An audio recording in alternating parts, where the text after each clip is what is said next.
اعوذ باللہ من الشیطان الرجیم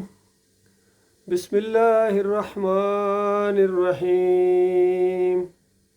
کنتم خیر امت اخرجت للناس تأمرون بالمعروف وتنہون عن المنکر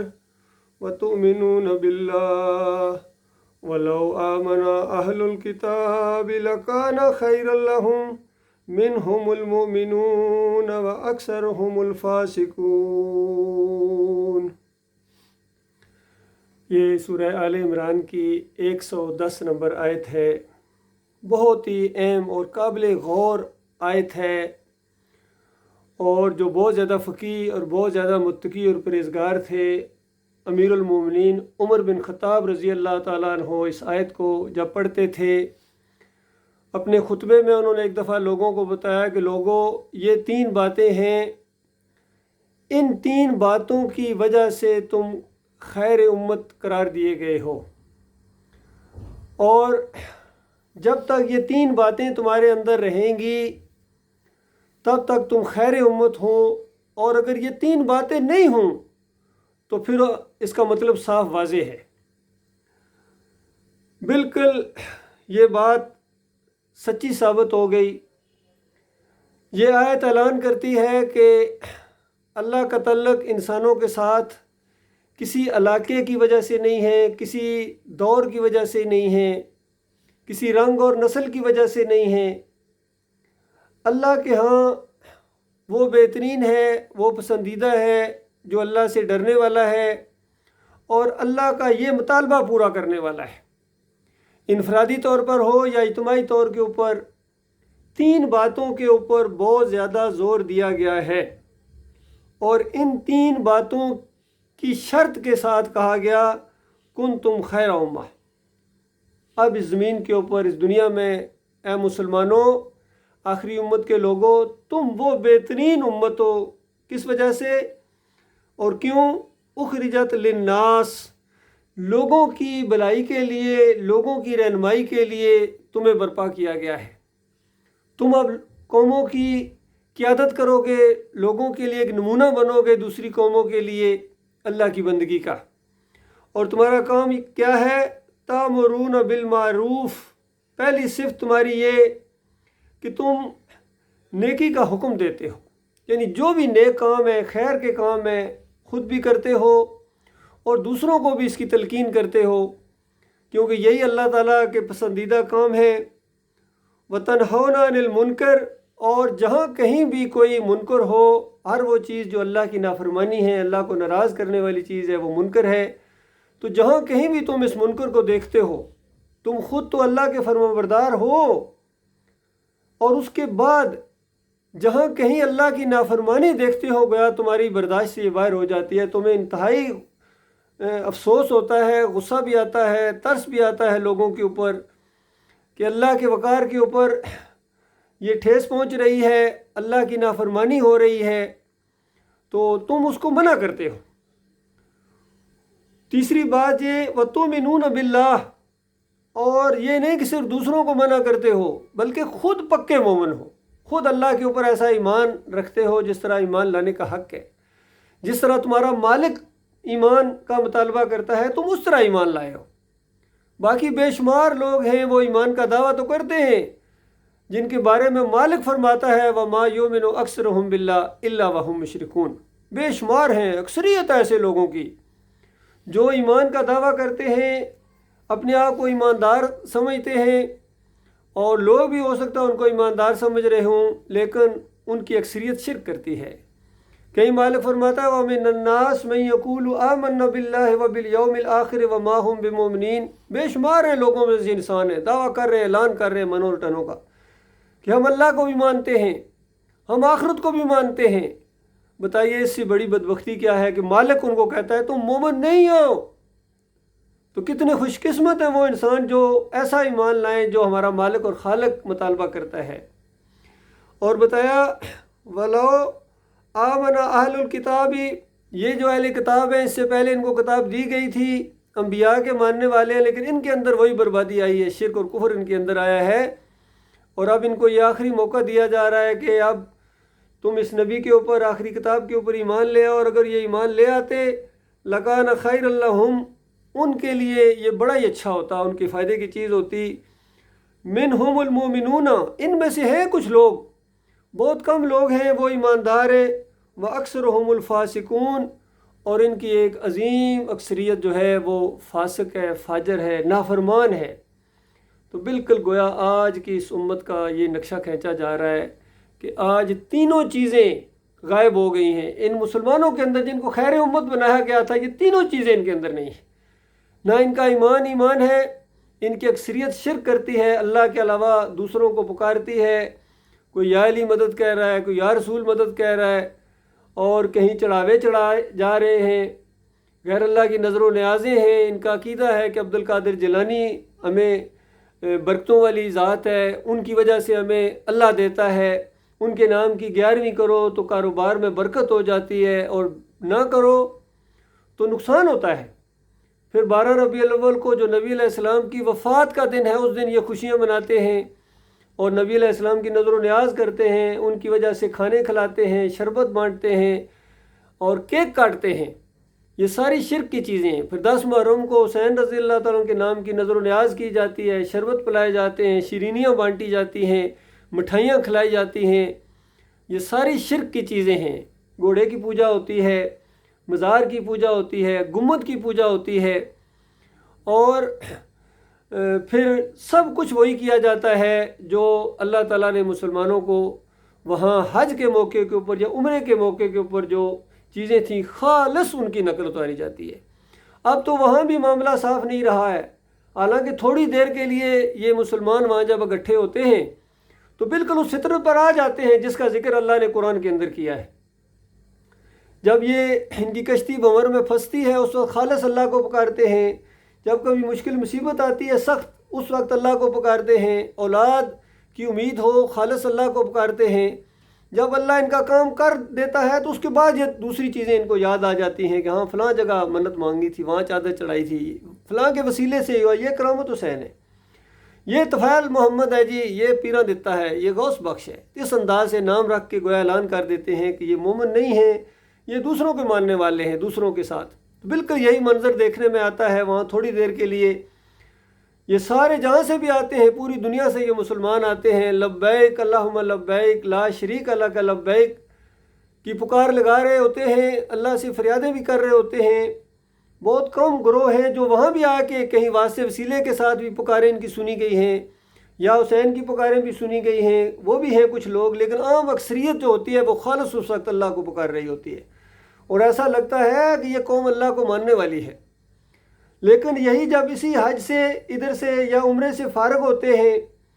تو اپنے ملکوں میں جانے کی بات چھوڑو، ابھی وہاں اسی ملک کے اندر ہوتے ہیں، یہ جب اپنا رخ مدینے کی طرف کرتے ہیں تو ان کا پورا ماحول بدلی ہو جاتا ہے، پورا سٹائل ان کا بدلی ہو جاتا ہے، اور ان کے بڑے بڑے علماء کا، حضرت صاحب جس طرح کہتے ہیں، اعلیٰ حضرت صاحب جب حج سے فارغ ہوئے تو کہتے ہیں حاجیوں آؤ سرکار کا روزہ دیکھو، کعبہ تو دیکھ چکے، کعبے کا کعبہ دیکھو، اندازہ لگائی۔ اب یہ کعبے کے کعبے کی طرف جا رہے ہیں، گنبد کی طرف جا رہے ہیں، مزار کی طرف جا رہے ہیں۔ یہ حال ہے ان کے ایمان کا۔ کہیں کہتے ہیں کہ جامی صاحب تھے، یہ تبلیغی نصاب کے اندر واقعہ لکھا ہوا ہے تبلیغی جماعت والوں کا، کہتے ہیں جامی صاحب تھے، انہوں نے حج جب مکمل کیا تو اس کے بعد ایسا دل کے اندر جوش اٹھا عشق نبی کا کہ ایسی نعت لکھی، اور پھر ان کے مطابق نبی علیہ السلام عالم الغیب بھی ہے، دل کا حال بھی جان گئے، اور والی مکہ کے خواب میں آئے اور کہا کہ جامی جو ہے نا اس کو مدینے نہیں آنے دینا ہے۔ اور پھر دوسرے دن جامی صاحب پھر چل پڑے والی مکہ کے خواب میں، دوسرے دن نبی علیہ السلام آئے اور کہا کہ میں نے منع کیا تھا جامی کو نہیں آنے دینا۔ جامی پھر دوڑ پڑا ہے، پھر انہوں نے بلایا جامی کو اور کہا کہ میں نے منع کیا تھا، تم کیوں جا رہے ہو؟ لہذا انہوں نے قید میں ڈال دیا۔ تیسرے دن پھر نبی علیہ السلام خواب میں، اندازہ سب کچھ نبی علیہ السلام غیب جانتے ہیں، اور پھر یہ اپنے الفاظ میں کہتے ہیں اللہ سے ہونے کا یقین اور مخلوق سے نہ ہونے کا یقین ہمارے دلوں میں آ جائے۔ وہ دلوں میں کیسے آئے گا؟ تمہارے علماء کے دلوں میں نہیں آیا ہے، تمہاری کتابوں میں لکھا ہوا ہے، اور اگر ویسے ان سے پوچھو اللہ کے علاوہ کوئی عالم الغیب ہے، کہتے ہیں کہ بالکل نہیں۔ اگر اللہ کے علاوہ کسی کو غیب مانا جائے تو یہ تو شرک ہو جائے گا بھائی۔ تو بھائی تمہارے واقعات تو یہ بتا رہے ہیں کہ نبی علیہ السلام عالم الغیب ہے، تیسرے دن پھر خواب میں آئے اور کہا کہ یہ کوئی جامی ہے، یہ کوئی چور ڈاکو مجرم نہیں ہے، یہ تو ارادہ رکھتا ہے۔ اندازہ لگائی، اس ارادے کو بھی جان گئے کہ میرے لیے اس نے قصیدہ لکھا ہے، ایک نعت لکھی ہے، اور ارادہ یہ رکھتا ہے کہ قبر کے اوپر آ کے پڑے گا، اور پھر قبر کے اوپر جب پڑے گا تو میں مجبور ہو جاؤں گا محبت کی وجہ سے اپنا ہاتھ نکالنے کے اوپر، پھر مسافہ کرنا پڑے گا اس کی شان میں، تو یہ لوگوں کے لیے فتنے کا باعث بنے گا۔ بتائیے، یہ عقیدہ ہے ان کا، اور سب کا یہ عقیدہ ہے، سارے دیوبندیوں کا یہ عقیدہ ہے، سارے بریلویوں کا یہ عقیدہ ہے۔ تو بتاؤ اللہ کے بندو، اس طرح ان کے عقیدے کے اندر آج بھی، بالکل آج بھی، یہ اس وقت کی بات نہیں، آج بھی میں نے دیکھا، بڑے قریب سے لوگوں کو دیکھا ہے کہ اب مدینے کی طرف جا رہے ہو، بڑے ادب سے جانا ہے اور بڑے وہاں شوق سے اسلام پیش کرنا ہے، اور پھر کہتے ہیں روح واپس آ جاتی ہے نبی علیہ السلام کی۔ اور بڑے بڑے سب نے یہی لکھا ہے، بریلویوں نے، دیوبندیوں نے، اہل حدیثوں نے، سلفیوں نے، یہاں کے حنبلیوں کا، عبداللہ بن باز نے فتاویٰ کے اندر جو حج اور عمرہ کا ایک کتاب ہے اس کے اندر انہوں نے لکھ دیا کہ جو کوئی صلاۃ و سلام آ کے پڑھتا ہے قبر کے اوپر، نبی علیہ السلام سنتے ہیں اور پھر جواب دیتے ہیں۔ بتائیے کتنا بڑا شرک ہے، کتنا بڑا کفر ہے۔ اور فتاویٰ نظیریہ کے اندر میاں نذیر اہل حدیثوں کے جو بانی ہیں برِ صغیر کے اندر، وہ بھی یہی کہتے ہیں کہ بریلویو تم ہر جگہ حاضر ناظر کے قائل ہو۔ اگر ہر جگہ نبی علیہ السلام حاضر ناظر ہوتے تو پھر یہ کیوں کہتے من صلی علیہ عند قبری سمیت ہوں، جو میری قبر کے اوپر آ کے صلاۃ و سلام پڑھتا، سمیت ہوں، سنتا ہوں اس کو، اور دور سے جو پڑھا جاتا ہے وہ میرے سامنے پیش کیا جاتا ہے۔ تو بالکل یہی آج عقیدہ ہے۔ توصیف الرحمان راشدی ہیں، زور دے کے کہتے ہیں سلام پیش کیا جاتا ہے، فرشتے ہیں، جھوٹی روایتوں کے اوپر انہوں نے اپنا ایمان اور عقیدہ بنایا ہوا ہے، سارے اس عقیدے کو پیش کرتے ہیں۔ کل میں نے وہ ویڈیو اپلوڈ کیا تھا جس میں میں نے تبصرہ کیا، ڈاکٹر اسرار جیسا آدمی بھی کہتا ہے ہاں بالکل سنتے ہیں، روح واپس آتی ہے، اور بس یہاں تک عقیدہ رکھو، اس کے آگے تفصیل میں نہ جاؤ، بس عقیدہ بنا دیا مشرکانہ، اور ابلیس کو پتہ ہے کہ بس عقیدہ اس کا برباد ہو گیا، اب اس کی چھٹی، اب جو مرضی کرے۔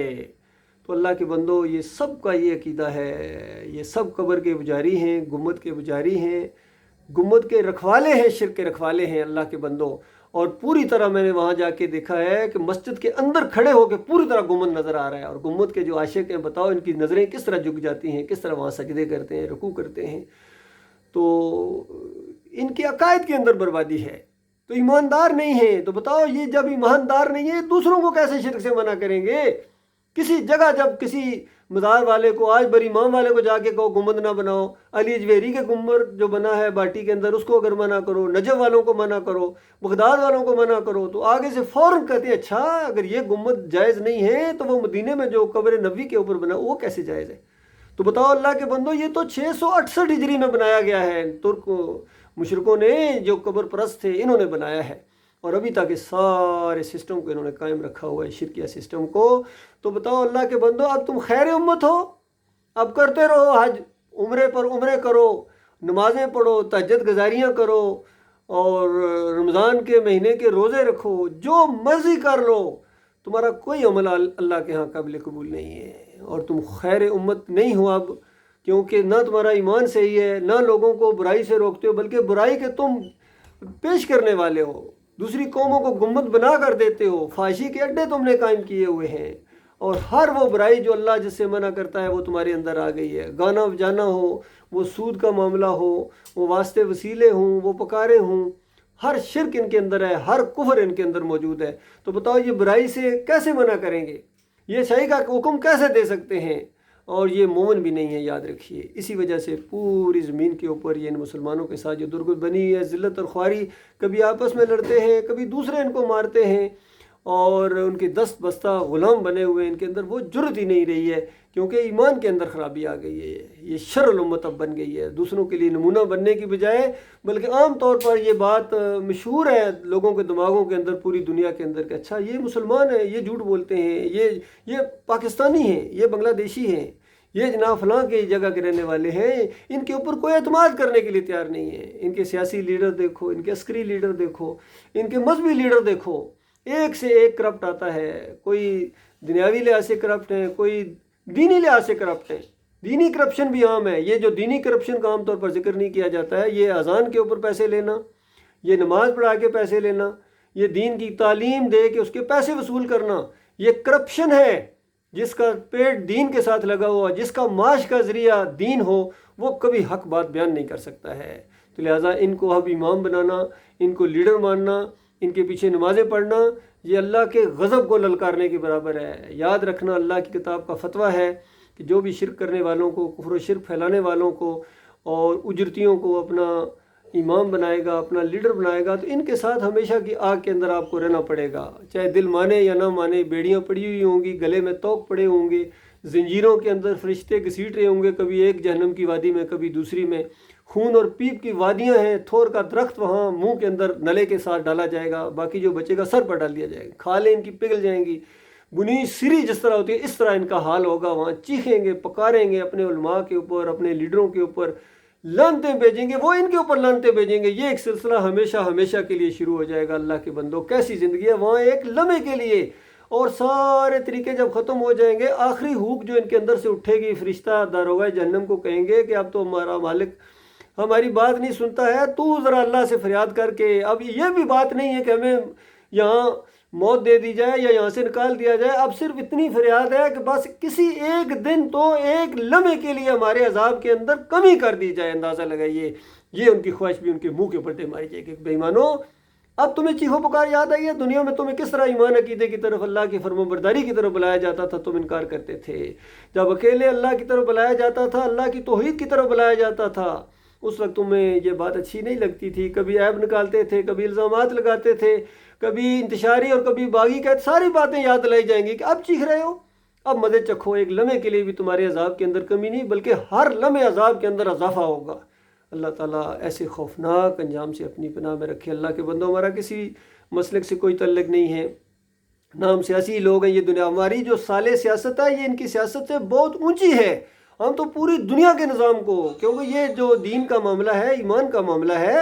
یہ تو پوری دنیا کے لیے ہے، کسی ایک قوم، عربوں یا اجمیوں کے لیے نہیں ہے۔ اس آیت کے اندر ہر ایک کے لیے اوپن ہے، جو بھی ایمان لائے گا اللہ کے اوپر، جو بھی برائیوں سے روکے گا، جو بھی اچھائی کا حکم دے گا، وہ فرد ہے، وہ ایک جماعت ہے، وہ اللہ کے نزدیک بہترین امت ہے۔ چاہے ایک آدمی، چاہے دو آدمی، وہی امت ہے اور وہی اللہ کو محبوب ہے۔ اور اللہ تعالیٰ ایسے ہی لوگوں کے ساتھ شامل رکھے، سچوں کا ساتھ دینے کی توفیق عطا فرمائے، مخلص اور باصلاحیت لوگوں کو اللہ تعالیٰ ہمارا ساتھی بنائے۔ اور یہ دعوت اب اٹھی ہے، اب یہ بالکل قیامت کا معاملہ قریب ہے، اب یہ دعوت آگے بڑھتی جائے گی۔ سوشل میڈیا کا دور ہے، یہ تیزی کے ساتھ پھیل رہی ہے، اور انشاءاللہ رنگ جہاں بدلی ہوگا۔ خوش نصیب ہیں وہ جو اس دعوت کا ساتھ دیں، اور انتہائی بدبخت ہیں جو اس دعوت کا انکار کریں یا اس کا راستہ روکیں۔ ہر ایک کسی نہ کسی طریقے سے کوئی راستہ روکتے ہیں، کہ جس طرح ان کا اپنا مزاج ہے، لیکن اللہ کا دین یہ بالکل غالب آ کے رہے گا، کوئی طاقت اس دعوت کو نہیں روک سکتی، یقین کیجیے۔ وقولوا قولی ھذا استغفر اللہ لی ولکم ولسائر المسلمین۔